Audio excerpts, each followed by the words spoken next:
অসুস্থ স্বামীর চিকিৎসা খরচ আর নিজের সিজারিয়ানের ব্যয় মেটাতে নবজাতককে অন্যের হাতে তুলে দিতে বাধ্য হন দরিদ্র মা ইসমতারা খাতুন। তার অভিযোগ, বিনিময়ে চিকিৎসার সম্পূর্ণ ব্যয়ভার বহন করার কথা থাকলেও তা অস্বীকার করছেন সন্তান দত্তক নেয়া পরিবার।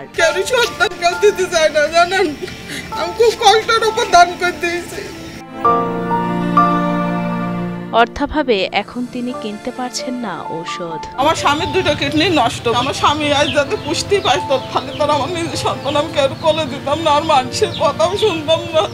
এখন সবাই বলতো আমি ৭০,০০০ টাকা খাইছি, আমার ১ টাকাও দিইনি, শুধু ওই ৫,০০০ টাকা ছাড়া। চুয়াডাঙ্গার দর্শনা আকন্দবাড়ি আবাসনের বাসিন্দা ইসমতারা খাতুন ও মিকাইল হোসেন দম্পতির রয়েছে ২ সন্তান। গত ২৮ অক্টোবর দর্শনার একটি বেসরকারি ক্লিনিকে অস্ত্রোপচারের মাধ্যমে আরও একটি কন্যা শিশুর জন্ম দেন ইসমতারা।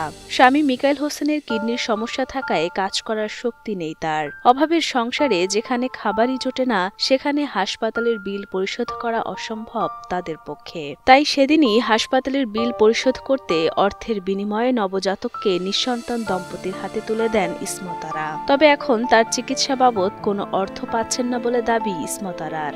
আমার স্বামীর জন্য আমার সবকিছু, সেই যাতে আমি চিকিৎসা না করতে পারি তাহলে আমার কি লাভ? আপনারা ৫,০০০ টাকার জন্য তার আমি সন্তান দিইনি, আপনারা বললেন আমার খুশি করবেন, তা চলা মতন দেবেন, তো আপনারা তো আমার চলা মতন দিলেন না। ওষুধ বেলা কি তোমার দিয়ে যেতে হবে? আমার আমি বলছি ভাই আমার তো যতদিন না সারবে আমার তো আপনার দিতেই হবে, না তো আমার তো কিনা ক্ষমতা নেই অত টাকা দামের ওষুধ, আমি কি দিয়ে খাবো ভাই? ওরা আমার সাথে ২ নম্বরই করবে আমি কোনোদিন ভাবিনি। প্রতিবেশীরা জানান, ইসমতারা খাতুন ও মিকাইল হোসেন দম্পতি দীর্ঘদিন ধরেই আর্থিক কষ্টে ভুগছেন। অভাবের তাড়নায় সন্তানকে অন্যের হাতে তুলে দিয়েছেন তারা। উনি খুবই গরিব মানুষ, একটা বাচ্চা ছিল পেটে, সিজার করার টাকা পাচ্ছিল বলে বাচ্চারা দিয়ে দিয়েছে।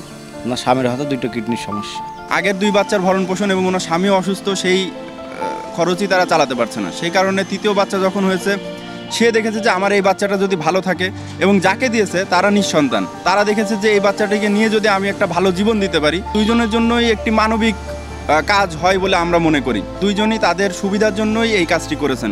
এদিকে শিশুটির দায়িত্ব নেওয়া পরিবারের দাবি, নির্ধারিত অর্থ লেনদেনের বিষয়ে কোনো কথা হয়নি, শুধুমাত্র মানবিক দৃষ্টিকোণ থেকে শিশুটিকে লালন পালনের দায়িত্ব নেন তারা। বিষয়টি আইনি প্রক্রিয়ায় এফিডেভিটের মাধ্যমে সম্পন্ন করা হয়। ওটিতে ঢোকার আগে জিনার বাচ্চা, তার থেকে সাইন টাইম নিয়ে সবকিছু নিয়ে আমরা এভাবে কমপ্লিট করে যত সরকারি কার্যক্রম থাকে ওইটা কমপ্লিট করার পরে আমরা বাচ্চাটা নিছি।